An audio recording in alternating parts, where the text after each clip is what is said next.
Tudo bem, pessoal? Bem-vindos a mais um Time to Talk by LM, seu canal do empreendedorismo. Hoje eu fiz questão de trazer para vocês, para quem de repente está pensando ainda, será que eu quero empreender? Será que eu quero largar meu serviço de CLT? Bom, se você não fez isso ainda, com o meu convidado hoje super especial, tu vai fazer. Eu conheço essa pessoa desde os 5 anos de idade que ele tinha. E desde essa época ele já empreendia e ele vai contar para nós como, tá? Olha, é uma história maravilhosa de família que eu adoro. Vocês sabem muito bem que o meu escritório também é familiar, então eu curto muito essas histórias de família e de sucesso. E também fiz questão de trazer ele porque no meio dessa pandemia, essa loucura toda, ele também fez o seu segundo negócio, mas eu vou deixar ele contar para nós. Então, bem-vindo ao nosso canal, Henrique Casagrande, administrador de empresas. Obrigado pelo convite, é um prazer estar aqui conversando contigo. Minha amiga de longa data, amigo do teu filho, um grande parceiro meu. Fico muito feliz de estar aqui podendo compartilhar um pouco da minha história, da minha vivência, da minha experiência e acredito que vai poder ajudar muita gente a ter esse impulso de tomar a sua própria carreira nas mãos aí. Eu que te agradeço dessa oportunidade de tu contar a história, né, na verdade, da tua família, né, bem bacana. Então eu queria que tu contasse um pouquinho, porque desde os 5 anos, né, o teu pai, né, como empreendedor, tu já respirava, né, vocês têm um mercado e agora não é só um pequeno mercado, mas ele vai contar para nós a história. Eu queria que tu contasse um pouquinho até a tua vivência, como é que foi a tua experiência nessa infância. Claro. E vendo a luta diária do teu pai, né, tu, mas teu irmão, né, porque é claro que a gente sabe que não são só louros, né. Com certeza. Né? Na verdade, meu pai tem o ramo do comércio, do supermercado, e sempre foi assim, e a gente sabe que é um ramo extenuante muitas vezes, é um trabalho muito árduo, e todos os dias, então é um ramo diferente dos demais, que tu não tem final de semana, não tem aquele descanso que muitas atividades proporcionam. E eu sempre tive ali, digamos, na retaguarda, aprendendo e vendo aquilo ali na minha rotina diária e querendo ou não a gente acaba pegando um apreço porque o mercado é o legado do meu pai.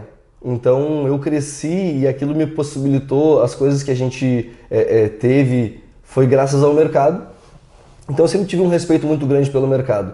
E a gente vai amadurecendo, a gente vai conhecendo as coisas, a gente vai, querendo ou não, voltando para as nossas raízes. E eu vendo o meu pai, eu estudando, eu estava pensando como eu poderia auxiliar ele e contribuir para o crescimento do mercado. Então ali desde os 5 anos, desde os 6 anos, atrás do caixa e querendo saber como funcionava e querendo ajudar no caixa. E tem aquele negócio também de estar ali junto, frente a uma empresa, de saber que aquela empresa ali é tua e aquele primeiro sentimento gera uma insegurança, mas também te gera uma oportunidade e às vezes a gente acaba se acomodando porque o mais fácil é tu de repente fazer o básico, né? Eu vou só seguir a empresa do meu pai, vamos ver até onde dá, vamos ver se vai combinar comigo, se não vai dar. Ou vou seguir uma outra carreira, e eu tinha vontade de melhorar, eu tinha vontade de entrar ali junto com ele, unindo a experiência dele e um estudo, fazer o mercado de fato crescer. E tem uma coisa que é complicado e que às vezes não, muitas vezes gera um certo desconforto, porque as pessoas elas têm a ideia de que a empresa familiar ela é confortável para a sucessão, no caso para os filhos. Sim. E não é bem assim. Porque o que acontece? Existe um conflito de gerações, de ideias, que é muito grande. Então é complicado, digamos, no meu caso, para o meu pai entender as minhas novas ideias, por ele não confiar de certa forma. E é complicado para mim, que estou, digamos, com todo aquele gás, de entender algumas ideias que eu achava que poderiam ser diferentes. Ou métodos que poderiam ser diferentes. A gente vê a tecnologia hoje que ela cada dia tem uma coisa nova. E a gente, enquanto, digamos, estudante, a gente quer aprender e aplicar, e muitas vezes esbarra numa coisa que chama-se pé no chão, né? Que nem sempre a gente consegue fazer o que a gente tem vontade. Então, com ele, ele sempre me ensinou a dar valor para o trabalho, que as coisas não vêm de graça e que eu preciso ousar e preciso buscar realmente merecer ter as coisas. Então, assim, tu me conhece desde muito pequeno, muitas vezes eu tava final de semana, ia para casa de um amigo, depois voltava para ajudar no mercado, e assim, eu fui crescendo e fui aprendendo. Então, acho que a minha experiência enquanto empreendedor surgiu daí, de uma necessidade também de meu pai tocar uma empresa sozinho e ele precisar de alguém de confiança.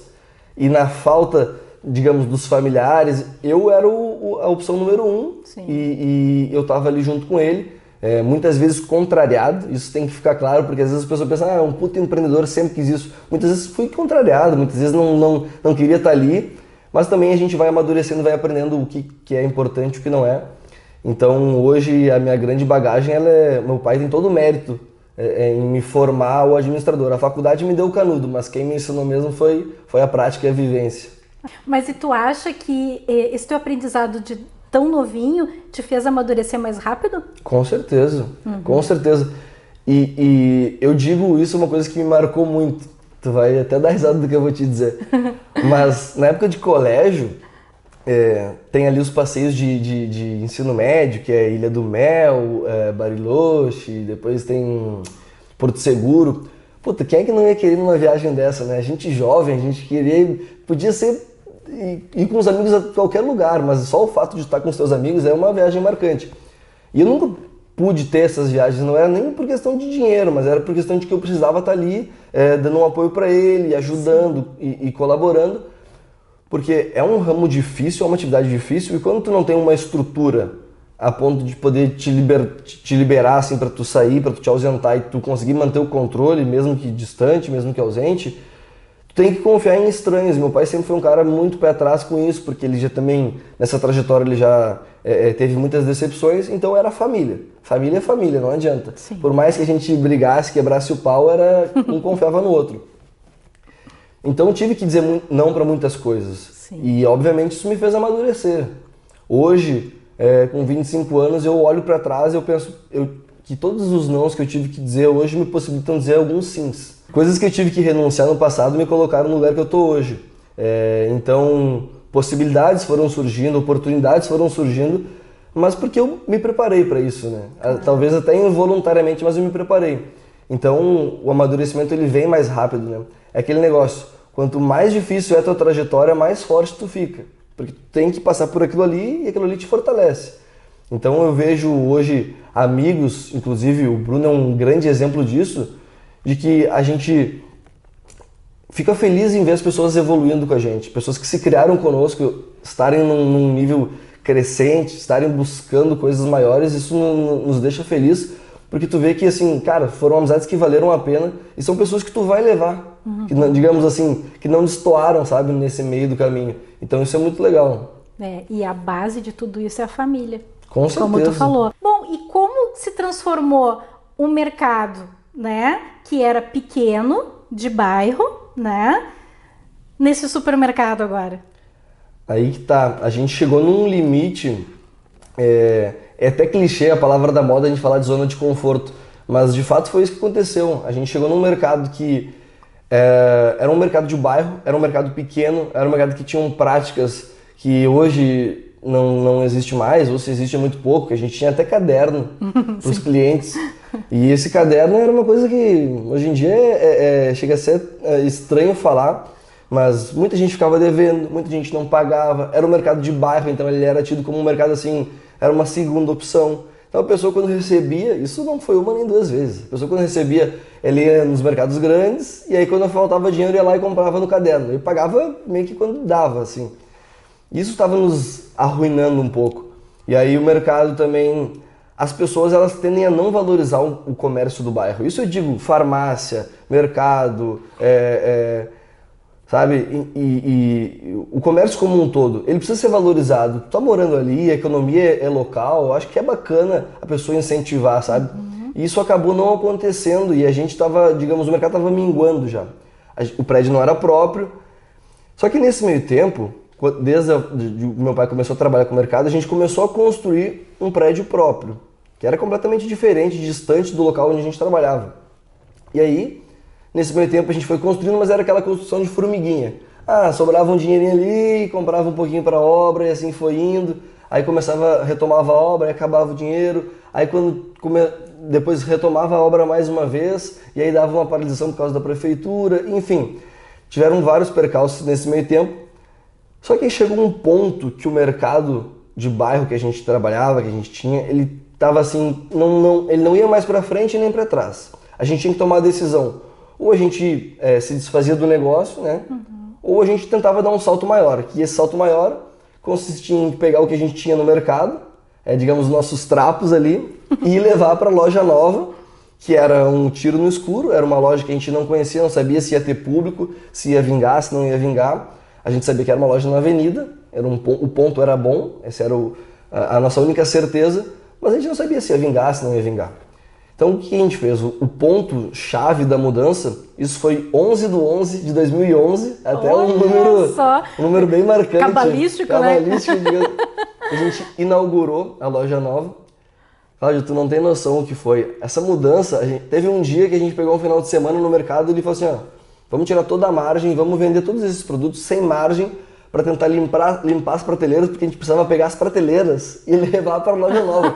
Não tinha como comprar prateleira nova, não existia. A gente ia ter que botar, digamos, uma loja que era desse tamanho e uma loja que era desse. Então tinha até que espalhar as prateleiras para ficar, digamos, distribuído.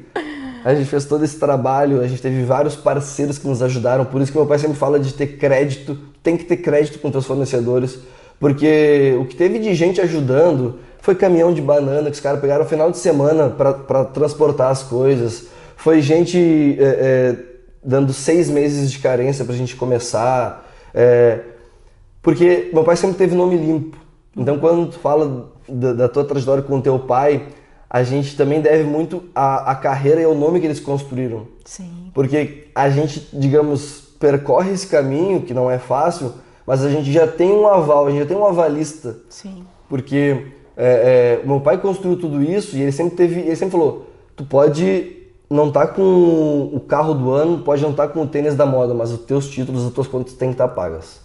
E aí isso nos deu força também, porque os fornecedores falaram, não, vai que a gente vai ajudar, pode ir que a gente vai ajudar. E aí, em novembro de 2011, a gente inaugurou a loja, e aí foi indo, aquele começo que é um pouco assustador. Sim. Mas as coisas foram, graças a Deus, tomando um rumo bom. Os clientes foram vindo, foram gostando, foram sendo bem atendidos. E aí, em 2015, a Unisuper, a rede Unisuper, queria botar uma loja forte na Zona Sul de Porto Alegre, porque eles têm mais Canoas, Esteio, Grande Porto Alegre. Tem algumas lojas em Porto Alegre, Viamão, mas eles queriam botar uma na Zona Sul. Eles nos procuraram e eles tinham um plano de negócio muito forte, muito organizado, muito estruturado. E pra gente era interessante porque era justamente isso que faltava para, digamos, a gente profissionalizar aquela gestão familiar. Agora as coisas vão ter departamentos, vão ter processos, e a gente vai conseguir enxergar o resultado de uma forma mais limpa, mais clara, o que tem que ser feito, o que não tem que ser feito. E isso foi a grande virada de chave da empresa. Quando a gente, de fato, botou a bandeira da Unisuper, a gente teve todo um background deles nos ajudando, tanto com a parte de marketing, a parte de gestão, estoque, enfim. Foi um workshop, digamos assim, na prática. E aí isso nos deu força, nos deu, digamos, torque para buscar novos objetivos, e a gente viu que a loja realmente tinha um potencial. E agora, há um ano atrás, vai fazer um ano, inaugurou um posto de gasolina do lado, o que também gera fluxo. Sim. Então o mercado gera fluxo para o posto e o posto gera fluxo para o mercado. Então, graças a Deus, a gente está alcançando níveis que, se a gente for olhar um tempo atrás, pareciam muito distantes, né? E a essência é a mesma, é trabalho, é baixar a cabeça e as coisas não vêm de graça. Tem dia que dá vontade de chutar tudo pra cima, tem dia que tu respira 10 vezes. Eu falo pro meu pai que a nossa relação ela é de uma tenacidade muito forte, porque no mesmo dia a gente quer se matar e se abraçar umas 10 vezes. Então tem que ter paciência e tem que ter um objetivo muito bem traçado. É aquela frase, tem que saber por que tu começou. Tem que entender por que tu começou. Tu tá ali, tu vai ter dias que vão ser ruins, vai ter dias que vão ser bons, e tu tem que viver essa montanha-russa, sem desanimar, né? Que legal. Bom, e a outra faceta, né, do Casagrande é que há um bom tempo ele curtia muito essa parte de exercícios físicos, né? E na pandemia, olha só o que aconteceu com ele. Eu sempre fui muito fã de atividade física, porque ou a gente tinha uma atividade para desopilar ou a gente se matava na porrada. Então eu falei assim, cara, eu vou precisar fazer alguma atividade. E desde pequeno eu sempre fiz equitação, hipismo. Isso me trouxe muita disciplina também, porque além do mercado, se eu tinha o intuito de competir, eu tinha que ter algumas regras, eu tinha que me disciplinar, enfim. Eu até achava que tu ia ir para fora. Eu tive um convite, inclusive foi esse também um motivo pelo qual eu falei assim, não, eu vou abraçar a empresa e vamos tocar. Porque eu trabalhei um tempo com hipismo e eu tive o convite de montar na Europa, porque vieram aqui num campeonato e gostaram das apresentações que eu tinha feito e me convidaram. E o local onde eu trabalhava, eles não podiam me dispensar, porque não tinha alguém para colocar no meu lugar.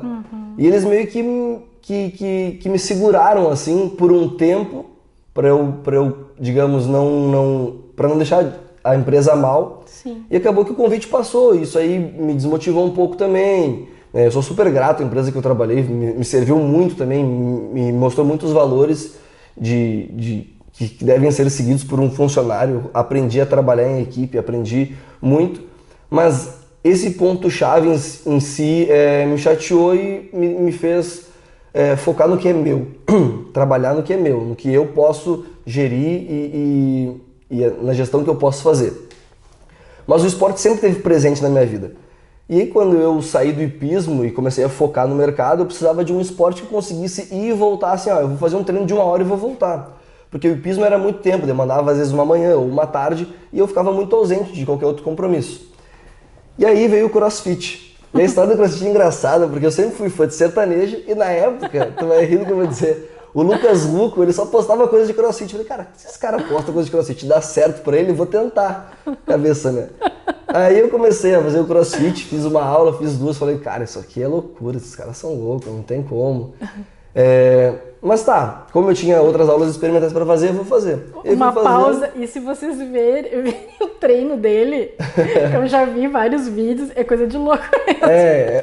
Hoje porque é mais forte, mas enfim. E aí comecei a fazer e comecei a gostar, enfim, e me tornei um praticante de CrossFit. Criei o vínculo, criei amigos nesse meio.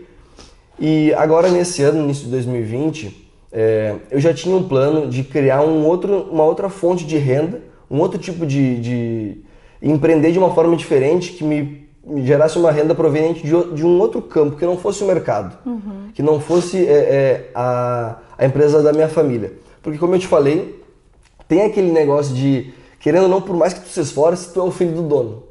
Eu estava querendo tirar esse rótulo, tirar esse título. Falei, cara, eu quero buscar uma outra fonte de renda para minha vida, para minha carreira. Que foi um nascedor de uma essência tua. Exatamente, que seja uma coisa, que seja a minha característica. Embora tenha muita característica minha no mercado, o fundador é o meu pai. E eu sigo o caminho que ele traçou. Eu queria um outro negócio. E aí, no início desse ano surgiu essa oportunidade. E casava muito com os meus valores e com a minha ideia do que eu queria seguir, né? Eu ia poder, de fato, viver aquele sonho, aquele conto de fadas que diz, você tem que trabalhar com o que você ama, não sei o quê, aquela coisa motivacional que nem sempre dentro do empreendedorismo é verdade. Porque tu pode trabalhar com o que tu ama, mas às vezes tu tem que engolir sapo e tu tem que estar naquela rotina que nem sempre te favorece. Mas quando surgiu essa oportunidade, eu falei, cara, é isso que eu quero, vamos lá. E aí que eu te falo que graças às coisas que eu passei, eu tinha a grana para conseguir botar no negócio. Ótimo. Porque às vezes não adianta a gente ter a oportunidade e não estar preparado para ela. E eu tinha o dinheiro que eu fui juntando todo esse tempo. Falei, cara, agora é a oportunidade que eu tenho de fazer um bom uso disso. E a gente comprou o negócio. E na semana seguinte, fechou o negócio por causa da pandemia. A gente não conseguiu nem anunciar para os alunos, que já eram nossos amigos de treino, que a gente tinha de fato entrado como sócio da empresa. Porque na semana seguinte, as medidas de bandeira vermelha, preta, enfim, lockdown, fechou tudo. E ficou 2 meses fechado.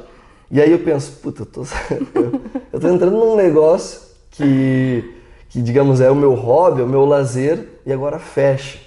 Isso foi bacana porque, assim, a gente tem que ser muito disruptivo, de se desconstruir, se construir de novo para estar se atualizando e para estar buscando novas soluções. E foi exatamente o que aconteceu. Eu falei, cara, agora a gente vai ter que de fato partir para uma cena que a gente não está praticando, que é o online. Sim. Como que a gente vai conseguir transportar uma coisa que é de um ambiente de academia, de um ambiente de CT, de um ambiente de CrossFit para casa das pessoas? E será que essas pessoas vão ter essa motivação? Será que essas pessoas vão ter esse engajamento? Era a nossa maior questão, a nossa maior dúvida, né? E aí foram 2 meses com o box totalmente fechado. E aí depois vieram algumas variações entre um aluno por horário, um aluno a cada 16 metros quadrados, depois voltava para um aluno por horário. Todas as oscilações que teve na pandemia, a gente foi se adaptando. Mas o legal é, no treino em casa, nem a gente tinha motivação para fazer. A grande verdade é essa, por mais que a gente divulgasse, a gente não tinha aquele ânimo de fazer, porque o CrossFit, eu acredito que todos os tipos de aula, eles são nada mais, nada menos do que um convívio social. Então tu vai ver uma amiga tua, tu vai ver um amigo teu, tu vai ver um colega teu de treino, e nesse meio tempo vocês vão fazer uma atividade física. Então, e tem uma música, exato, né? tem todo um tem clima. Um astral, né? É a hora boa do dia das pessoas. Então a gente não conseguia transportar essa parte pro virtual, pro online.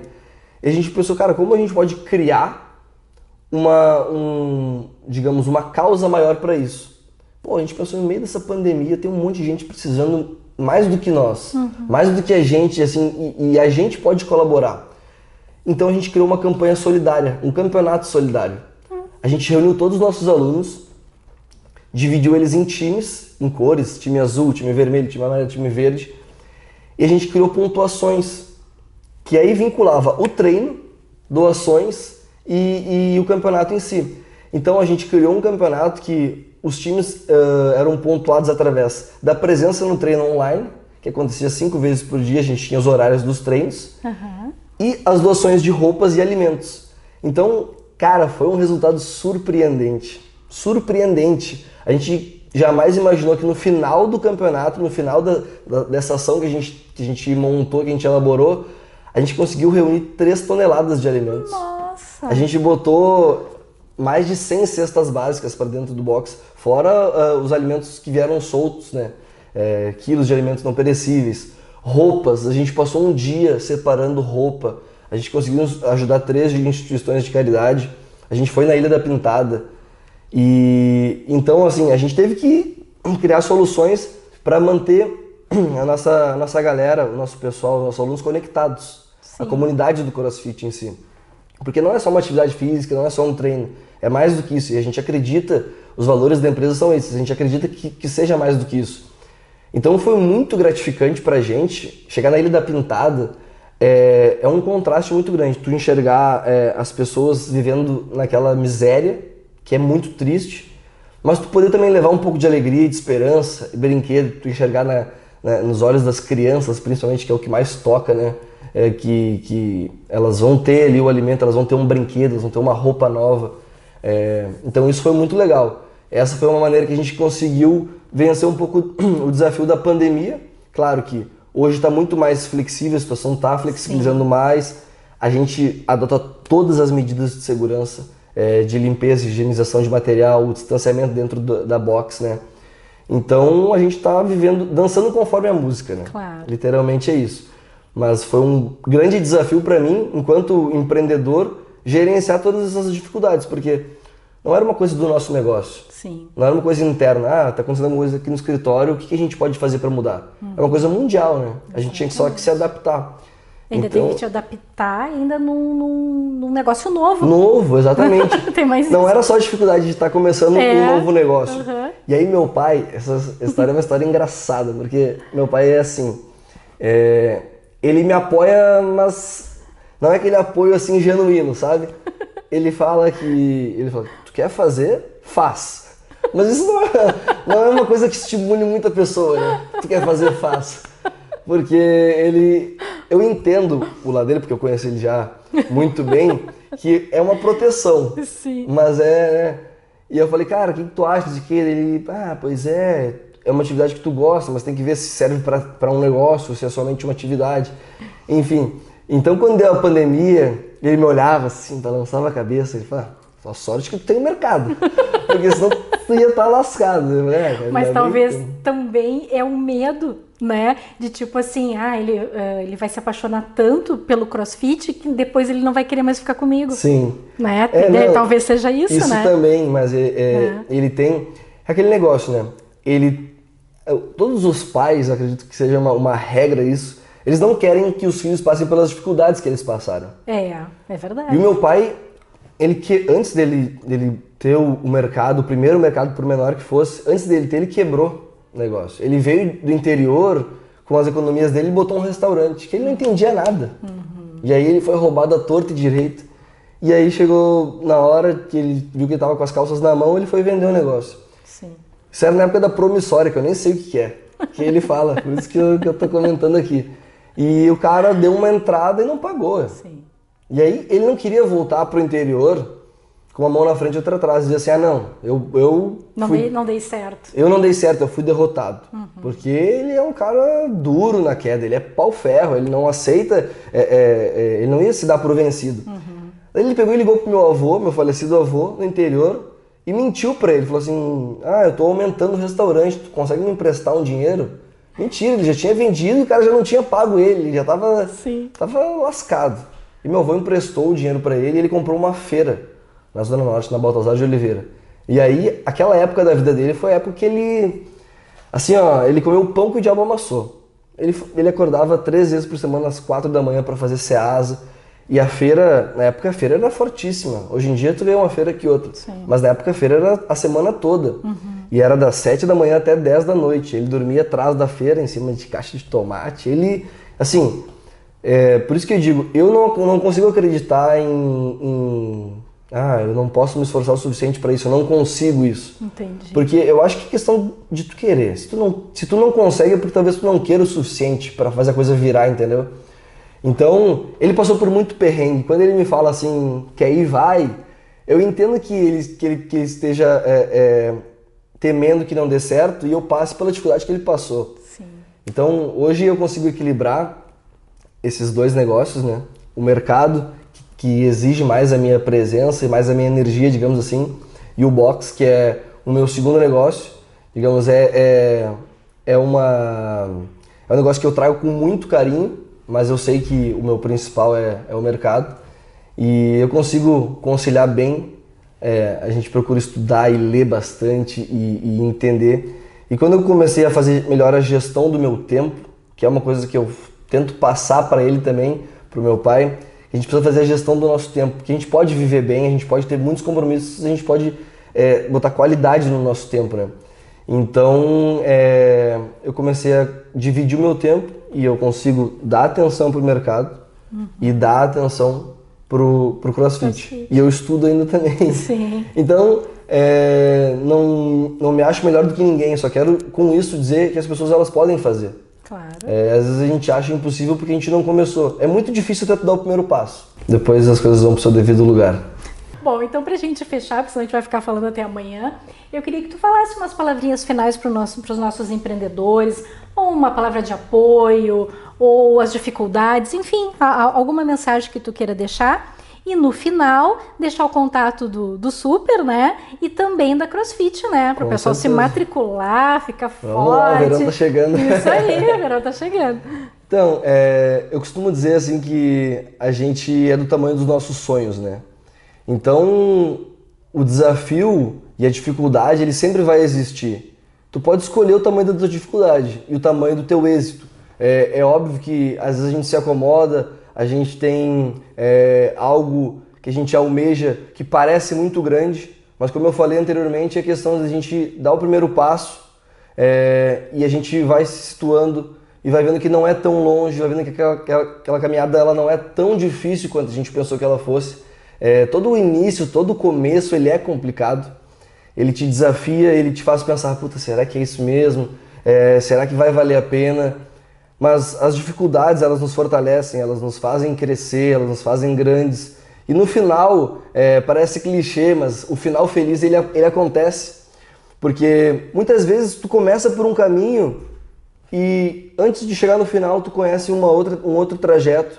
E esse outro trajeto vai te vai te, digamos, trazer mais felicidade, vai te trazer mais realização, mas para estar naquele lugar que tu não imaginou, tu começou trilhando aquele caminho. Então, por exemplo, hoje, como eu te falei, eu tenho a participação no box de CrossFit, mas isso só foi possível porque eu trilhei esse caminho do empreendedorismo, que as portas vão se abrindo.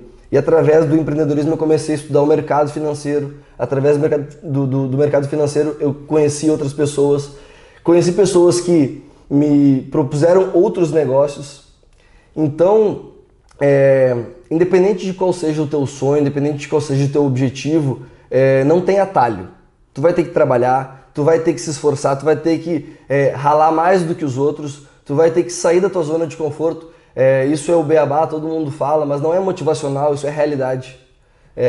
A gente acorda cedo e dorme tarde, mas a gente dorme, a gente bota a cabeça no travesseiro, a gente sabe que a gente entregou o nosso dia. Eu costumo dizer pro meu pai, não interessa, pode quebrar o pau. Chega ao final do dia, na hora de fechar o mercado, eu entreguei, a operação está entregue. E amanhã é outro dia e começa 0 a 0 de novo.